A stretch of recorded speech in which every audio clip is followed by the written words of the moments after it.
কি ফিরোজ মিয়া, তাড়াতাড়ি 2 কাপ চা দাও। যাচ্ছি বাবা। আরে তুই কি অবস্থা? এই তো ভালো। ওদের খবরটা নিছিলি তুই? আচ্ছা একটু কই ফিরোজ মিয়া? হ্যাঁ হ্যালো। এলো বাবা। স্যার আমার একটা রুটি কলা কিনে দেন না, সারাদিন কিছু খাই নাই। তুই খাস না তো আমার কি? আর আমি তোরে রুটি কলা কিনে দিতাম, কি দুঃখে কদেই? স্যার আমার বাপ মা নেই, আপনারা যা দেন তাই খেয়ে থাকি। মানুষ তো করে দেয় বলেই তো কাজ কাম না করে মানুষের কাছে হাত পাতাস। আরে যা তো যা, আজাই রে পেছাল। হাই মিয়া, কি চা বানাইছে এগুলো? কে বাবা কি সে? আরে মিয়া চাতে তো দুধ চিনি কিছুই দাও নাই। এ ধর তো। তাই বিলটা ফালাই দিবেন? আমার কইলেই তো আমি দুধ চিনি বাড়াই দিতাম। 1 কাপ চা বানাইতে আমার টাকা খরচ হয় নাই। টাকা নিয়ে তোমার চিন্তা করতে হইব না, তুমি 4 কাপের দামই পাইবা। তুমি দুধ চিনি দিয়ে ভালো করে চা বানাও। আরে আর বলিস না, ওকে তো টাকাগুলো দিয়ে দেওয়ার কথা, এখন পর্যন্ত যে টাকা পাঠালো না, আমি এটা নিয়ে একটু টেনশনে আছি। স্যার রুটিগুলো কিনে দেন না স্যার, দেন না। আরে হয়তো ভালো বিরক্ত করতেছে। তোর এতবার কইলাম যে যা, অলরেডি তুই এখনো যাস না। আচ্ছা শোন তো, আমি তোকে কিছুক্ষণ পরে ফোন দিচ্ছি। আরে বাবা ফোনটা রাখ।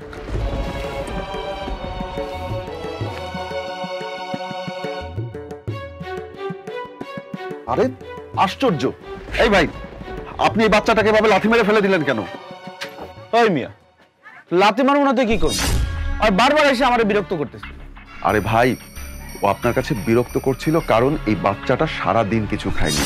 আপনাকে দেখতে শুনতে ভদ্রলোক আর ভালো মানুষ মনে হয়েছে, এজন্যই হয়তো বারবার আপনার কাছে এসে খাবার চাইছে। ফিরোজ কাকা, ওকে একটা রুটি দাও তো। আচ্ছা থাক, আমি দিচ্ছি। নে, এটা নে। আর হ্যাঁ শোন, এরপর থেকে তো যখনই ক্ষুধা লাগবে তুই আমার কথা বলে এই দোকান থেকে এসে খেয়ে যাবি, ঠিক আছে? আর হ্যাঁ, আর একটা কথা, কোনো লোকের কাছে একবার চাবার পরে সে যদি না দেয় তাহলে তাকে আর একদমই ডিস্টার্ব করবি না। শুধু দামি পোশাক আর ভালো বাইক হলেই সে ভালো মানুষ হয়ে যায় না, কথাটা মাথায় রাখিস। যা এখন এখান থেকে। ঠিক আছে স্যার। ওই মিয়া, তুমি কথাগুলি মনে হয় আমার উদ্দেশ্য করে কইলা? ভাই, আমি কাউকে উদ্দেশ্য করে বলিনি, কিন্তু তারপরও আপনার লাগছে কেন জানেন? আপনি এই বাচ্চাটার সঙ্গে অন্যায় করেছেন। সামান্য রুটি কলা খেতে চেয়েছে বলে আপনি নিরীহ ছেলেটাকে লাথি মেরেছেন, আর একটা মানুষ হিসাবে সেটা আমার পক্ষে হজম করা সম্ভব নয়। আরে আমি কি আরে খাওয়ানোর লেগে টাকা নিয়ে ঘুরতেছি যে ওই চাইলে আর ওরে দিয়ে দিলাম? একটা অনাহারী ছেলেকে রুটি কিনে দিতে আর ক টাকাই বা লাগে বলুন? 20 টাকা তো। অথচ দেখুন, চা ভালো হয়নি দেখে আপনি 10 টাকা দামের চা ফেলে দিলেন, তাকে নাকি আবার 2 কাপ চায়ের দাম দিবেন।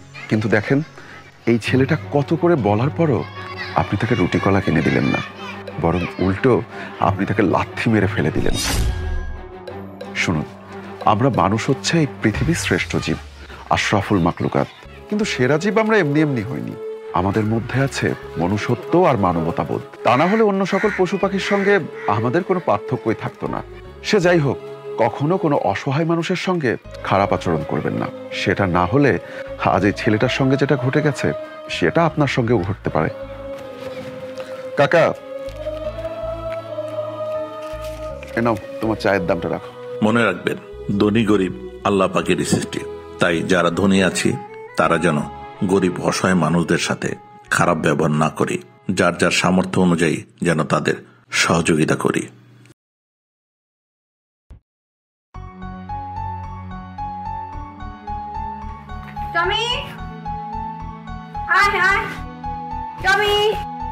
ম্যাডাম, এই খাবারটা কুত্তার দিবেন?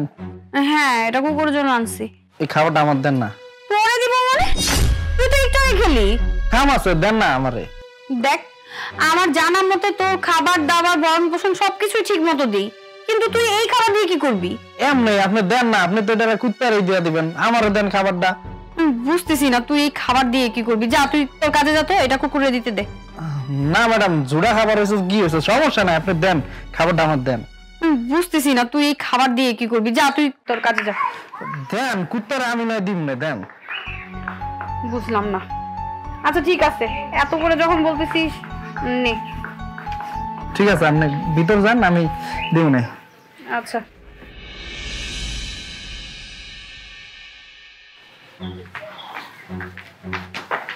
মুস্তাফা, এই যে নে, এই খাবারটা রাখ। তুই তো খেয়েছিস, তারপরেও ভাবলাম একটু পরে তোর খাবারটা চাবি, এর জন্য চাওয়ার আগেই দিয়ে দিলাম। ঠিক আছে ম্যাডাম, ধন্যবাদ। আচ্ছা নিয়ে যাক। আমি কই যাবো? আমি গেলে গেট পাহারা দিব কে? আপনার ঘরে যান, আমি এখানে আছি। আচ্ছা ঠিক আছে, চলো।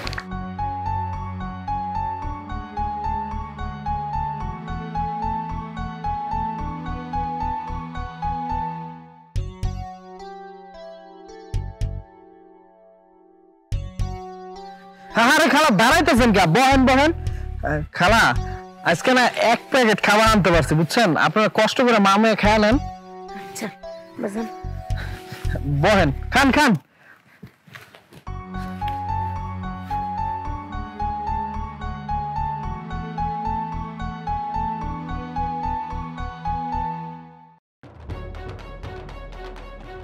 আয় ছোট লোকের বাচ্চা, কি করছিস? তোকে আমি খাবার দিয়েছি আর সেই খাবার এনে ওদেরকে দিয়েছিস, এই ছোট লোকদের দিয়েছিস? তোর সাহস কম না? তুই তো নিজেই খেতে পারিস না, আমি দিলে তারপর খাস, তারপর তোর খাবার এনে এই ছোট লোকদেরকে দিয়েছিস। ম্যাডাম কি কইতাছেন? ওরা তো মানুষ, এই খাবার তো কুত্তারে দিয়ে দিতেন, তাই লেগে আমি অগই দিছি। আবার আমার মুখে মুখে কথা বলিস? এত বড় সাহস কোত্থেকে পাস? তোকে কি খাবার দিছি এই ছোট লোকদেরকে দেওয়ার জন্য? আমি তো তোকে দিয়েছিলাম। ম্যাডাম এমন কইতাছেন কেন? দুইটা মানুষের প্রাণ বাঁচাইতাছি, এটা কি অপরাধ? যদি অপরাধ হয়ে থাকে তাহলে আমার চাকরি থেকে বাইর করে দেন, আমি যাই গা, আমি অগলকে থাকি। ম্যাডাম আপনি কয়টা কথা কই শুনেন। এই যে কয়েকদিন যাবত আমার খাবারটা নাই, খাবারটা আমি কি করে জানেন? এই যে অগল খাওয়াই, ওখানে ঘর বাড়ি নাই, কেউ নাই, দুনিয়া তো আপনার তো সবাই আছে, এই যে আমার তো কেউ নাই, আপনি তো আমার মানুষ করছেন, লালন পালন করছেন, আপনার যেন থাকি না আমি, আমার তো দিলে খাইতে দেন, ওরা না তাও পারে না জানেন, ও ঘরে না কেউ নাই, রাস্তায় ঘুরে, ও কে বাঁচাইবো? একদিন আমি কি দেখতেছিলাম ম্যাডাম জানেন? কুত্তা খাবার খাইতেছিল, ওই দিন ওরা ওই কুত্তার খাবারটা নিজে খাইছে, তাহলে বুঝেন, চিন্তা করেন দুনিয়া কই গেছে, বুঝছেন ম্যাডাম? আমি ওই দিনের পর থেকে কথা দিচ্ছি আমি খাবো না, কিন্তু তোমাকে দুইজনে খাবো, খাও। দেন ম্যাডাম কেমনে খাইতেছে খাবারটা পায়া, কত খুশি দেখছেন ম্যাডাম? এই যে মেয়েটা দেখেন, ওনার বিয়ে হয়েছিল বুঝছেন, ওর জামাই নর ছেড়ে গেছে গা, যাবো না কি করবো, ওর মায় না টাকা পয়সা দিতে পারে নাই, যৌতুকের টাকা চাইছিল, ওরা তালাক দিয়ে গেছে গা। এই যে মহিলাটা ভিক্ষা করে খাইতো, এখনো তাও পারে না, কারণ আমাকে পুরুষ জাতি তো ভালো না, সব পুরুষ তো এক না, সব পুরুষ তো স্যারের মতো না, স্যারে যেমন আপনার সম্মান করে ভালোবাসে, ওনার স্বামীটা অনেক ভালোবাসাটাই, ওরা মরে যেতে চাইছিল, আমি ওই দিন বাঁচাইছি, ওনাকে পাশে ছিলাম আমি, আজকে যদি আমি ওনার পাশে না থাকতাম তাহলে হয়তো ওনার বাচ্চা থাকতে পারতো না। আমি কি অন্যায় করছি ম্যাডাম? কন কুত্তার খাওয়ানটা ওনার খাওয়াইছি, মানুষ বানাইছি, দুটা প্রাণ বাঁচাইছি, আমার যদি অন্যায় থাকে গান ধাক্কা দিয়ে বাড়ি থেকে বাড়ি করে দেন, আমি যাবো গা, কন আমার অন্যায়? আসলে আমাদের ভুলটা আমরা বুঝতে পেরেছি, আর এখন যা করলাম এটা আমাদের একটা প্ল্যান ছিল, তাই না বলো? হ্যাঁ, এটা আমাদের একটা প্ল্যান ছিল। তুমি সেদিন ওর কাছ থেকে যে খাবার নিয়েছিলে না, ও এসে আমাকে বলেছিল যে তুমি প্রতিদিন খাবার নিয়ে কোথায় যাও, তাই আমরা দুজন মিলে এই প্ল্যানটা করলাম যে আসলে খাবারগুলো তুমি কি করছো, কোথায় যাচ্ছ। তাহলে সেদিনের গল্পটা বলি তোমাকে।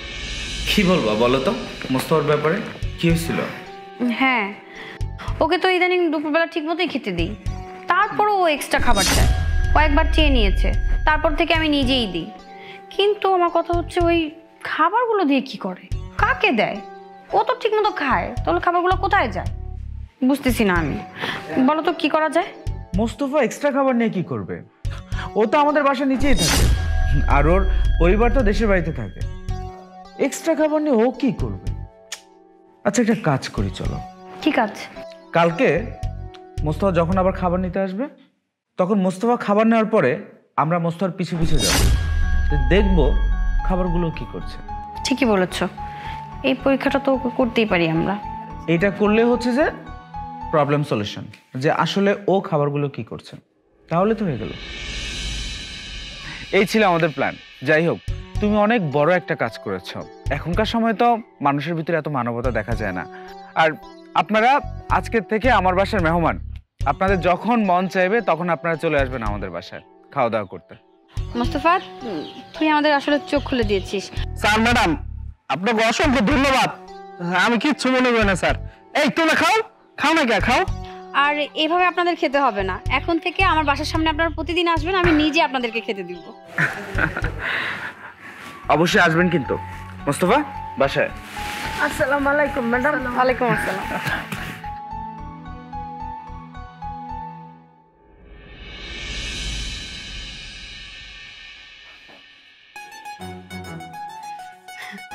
আরে ওদেরকে নিয়ে আসছিস? আমি তো ওদের অপেক্ষাই করছিলাম। আচ্ছা আপনারা বসেন। আরে নিচে কেন বসতেছেন? সোফায় বসেন। ম্যাডাম আমার গেটে ডিউটি আছে। আচ্ছা আচ্ছা যা তুই বসেন। আচ্ছা আপনাদের সাথে আমার কিছু কথা ছিল। আপনাদের তো কোথাও থাকার জায়গা নাই তাই না? যেহেতু আপনাদের থাকার জায়গা নাই, আমি একটা সিদ্ধান্ত নিয়েছি। আপনারা দুজন এখন থেকে আমার বাড়িতেই থাকবেন। খালা আপনি রান্নাবান্নাটা দেখবেন, আর আপনার মেয়ে আমার 2 ছেলে মেয়েকে দেখবে। আপনারা কি রাজি? আলহামদুলিল্লাহ। আচ্ছা ঠিক আছে, তাহলে আপনারা বসেন, আমি আপনাদের জন্য খাবার নিয়ে আসছি। ম্যাডাম আমাদের অনেক বড় উপকার করলেন, আমরা সারা জীবন আপনার কাছে কৃতজ্ঞ থাকব। আচ্ছা হয়েছে, আপনারা বসেন, আপনাদের জন্য আমি খাবার নিয়ে আসছি। আল্লাহ যা করে ভালো জিনিস করে মা। হ মা ঠিকই কইছো।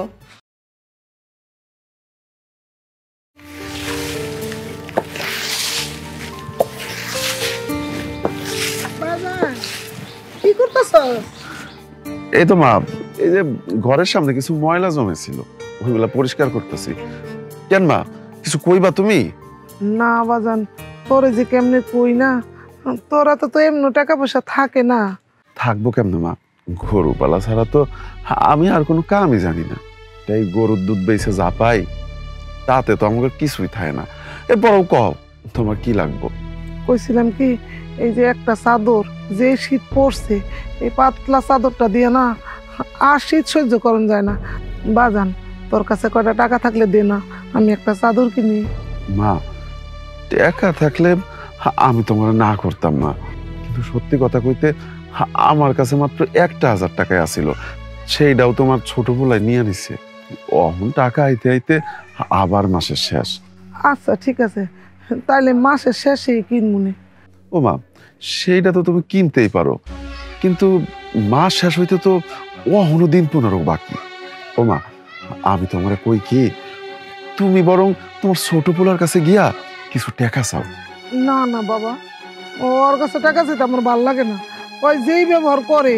তারপরেও মা, তুমি গিয়া তোমার কাছে কিছু টাকা চাও, আর যদি টাকা দেয় তাহলে তুমি আমার কথাও কইও। ও মা, আমারও তো শীতের কাপড় নাই। আচ্ছা ঠিক আছে, এত করে যখন কস যায় দেখি। আচ্ছা যাও তাইলে।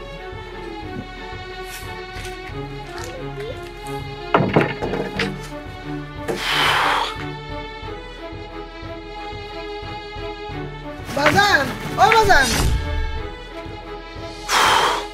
আচ্ছা মা, তোমার না কইছি আমার পেছন থেকে ডাকতা না, সব সময় তুমি আমার মুডটা নষ্ট করে দাও। তাহলে কি করবো বাবা, তুই কো। আমার লগে তো তোর কথা কোনো সময়ই হয় না। আচ্ছা ঠিক আছে, এখন কি করবো তাড়াতাড়ি কও, আমার আবার শ্বশুর শাশুড়ি লেগে বাজার করতে যাইতে হইব। বাজান বলছিলাম কি, অনেক তো শীত পড়ে গেছে, আর আমার গায়ে পুরান একটা পাতলা চাদর, একটা ভালো চাদরও নাই। আমার যদি কয়টা টাকা দিতে বাজান, তাহলে আমার গায়ের লেগে একটা চাদর কিনতাম। তুমি আসলে কোনো সময় কমাই বোঝো না। এমনিতে আমার শ্বশুর বাড়ির থেকে মেলা মেহমান আইছে, আমার কত খরচ, এর মধ্যে তুমি আইছো আবার চাদর কিনে লেগে টেয়া চাইতে। শুন বাবা, আল্লাহ তো তোরা কম দেয় নেই। তাছাড়া আমার যা সয় সম্পত্তি ছিল আমি তো সবই তোর নামে লিখে দিছি, তারপরে আমার দেওয়ার মতো তোর একটু সময় না। ওই লেখা দেওয়ার কথা বারবার কই না তো, আমি তো তোমার ওই বাড়িতে বিল্ডিং বানাইছি, একবার চিন্তা করে দেখো তো, আমার যদি ওই সম্পত্তি লেখা না দিতা তাহলে তোমার ওই মূর্খ পোলা ওই সম্পত্তি দিয়ে কি করতো? সব বেচা বেচা শেষ করে ফেলতো। আমার তুই পোলা বেচার কামে নাই, ও পারলে আরো কিন্তু। আরে তুমি যদি তোমার বড় পোলার পক্ষেই কথা কইবা, তাহলে আমার কাছে টাকা লইগে আইছো কেন? তুমি তোমার বড় পোলার কাছেই যাও। আমি তো আমার বড় পোলার লগেই থাকি, আমার নিজের বাড়ি থেকে তুই আমাকে বাইর করে দিছ, আর ওখানে আমি আমার বড় পোলার লগে মানুষের বাড়িতে থাকি। তারপর আমি তোর কাছে আই, কারণ আমি তোর জন্ম দিছি। আর জন্ম দিছো বললেই এখনো তোমার আমি সহ্য করি।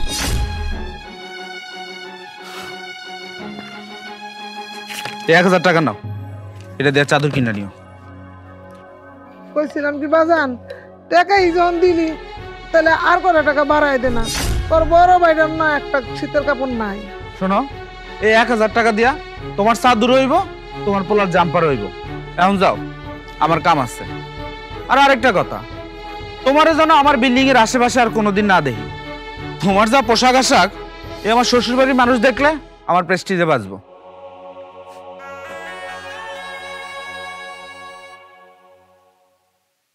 তমাল ভাই, আমি তোর কাছে যে 1000 টাকাটা পাইতাম না, টাকাটা আমার দিয়া দে। টাকাটা আমার খুবই দরকার। তুই তো আমার কাছে আমার টাকা পয়সা পাস না। এটা কি কইতাছিস তুই? টাকা পাই না মানে? কেন পাই না? টাকা পাস না কারণ তোর টাকা আমি মাইরে দিয়ে দিছি। কেন টাকাটা তুই মারা দিবি কেন? টাকাটা তো তুই আমার কাছ থেকে নিছিস। দিব না তো কি করবো? ঘর থেকে বাইরে হওয়া মাত্র টাকাটা চাইলো, তাই না দিয়া পারলাম না। তাই বইলা যে টাকাটা আমি তোর কাছে পাই, মারে তুই সেই টাকাটা কেমনে দিস? তাই কি করবো? মায় তখন তোর লগে খায়, আমি কেন তারে চাদর কিনা দিতে যাবো? তুই যদি টাকা দিতে নাই পারস, তাহলে তুই না কইরা দিবি। তাই বইলে আমার টাকা তুই মারা দিবি কেন? শোন, আমার কাছে যেটা ঠিক মনে হয়েছে আমি হেডেই করছি। এখন তুই যা পারস কর গিয়া, সর সামনে থেকে। যার বিচার মানুষ করতে পারে না, তার বিচার আল্লাহ করে। দেখিস তোর বিচারও আল্লাহ করবো।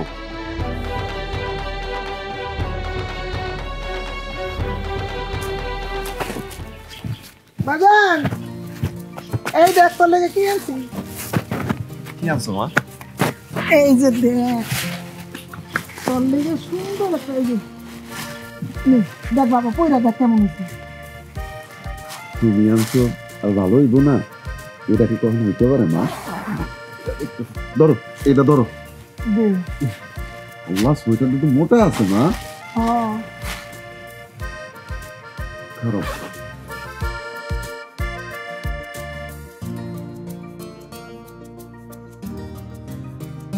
বাহ, সুন্দর হয়েছে মা। ও মা, তোমার জন্য কি আনছো দেই? মোটা আছে মা। সুন্দর না চাদরটা? হ্যাঁ, অনেক সুন্দর। এইটার দাম হয়েছে 800 টাকা, আর তোর এটার দাম হয়েছে 500 টাকা। তুই না না চাইছি পরে 1000 টাকা দিচ্ছি, আর আমার কাছে আগে 300 টাকা ছিল, মিলাই দিলে আনছি। তোর পছন্দ হয়েছে না? হ্যাঁ মা, আমার পছন্দ হয়েছে। তুমি কোনো জিনিস আনলে সেইটা আবার আমার পছন্দ হবে না, এটা হইতে পারে? তো একটা কথা মা, এইগুলা কেনার জন্য কিন্তু তোমার পোলা তোমারে 1 টাকাও দেয় নাই। কি কর? হ্যাঁ মা, আমি ঠিকই কইতাছি।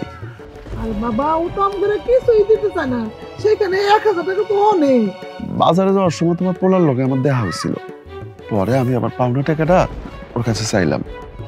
ও আমারে কইলো আমার টাকাটা নাকি ও তোমারে দিয়া দিছে। এটা তুই আমার কি শুনাইলি বাবা? পদে পদে ও আমার আর কত ঠকাইবো? ও মা, তুমি কাঁদো না তো, তুমি কানলে আমার আর ভালো লাগে না।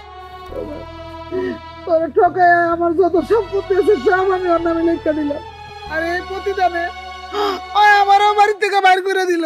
এরপরেও কইছিলাম ও আমার পোলা, তোরই ভাই, ওর সাথে সম্পর্কটা নষ্ট করুন না, কিন্তু না, ও এমন করে আমাকে ভালোবাসার প্রতিদান দিল।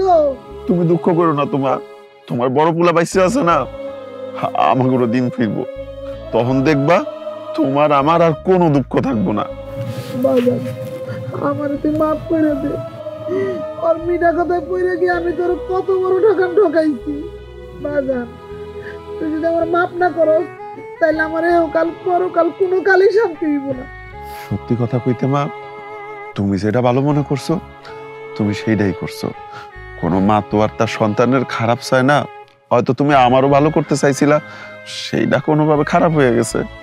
অহনো যদি আমারে ঠগাইয়া তোমার কাছ থেকে আমাকে সম্পত্তি লেখা লয়, এইটার দায়ভার ওর মা, এর বিচার আল্লাহর কাছে ওরই দিতে হইব।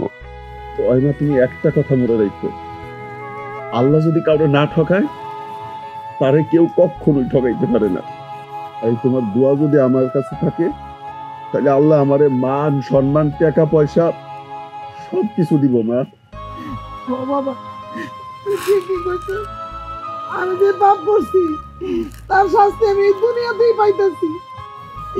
এত বড় একটা বিল্ডিং থাকা সত্ত্বেও আমি বাড়ি ছাড়া, যে ভুল করছি তা তো আর শুধরাইতে পারব না। তাই আমি তোর লগে আছি, আর আমার দোয়া সারা জীবন তোর লগে থাকবো বাবা। আল্লাহ যেন তোর সব মনের পূরণ করে। তুমি খালি আমার জন্য দোয়া করো না। তুমি আর তোমার দোয়া যদি আমার লগে থাকে, আবার আর কিছু চাই না, বিশ্বাস করো। বন্ধুরা, আমাদের ভিডিওটি তোমাদের কেমন লাগলো তা কমেন্টস করে জানাও। আর নিত্য নতুন ভিডিও পেতে পেজটি ফলো করো আর ইউটিউব চ্যানেলটি সাবস্ক্রাইব করে রাখো।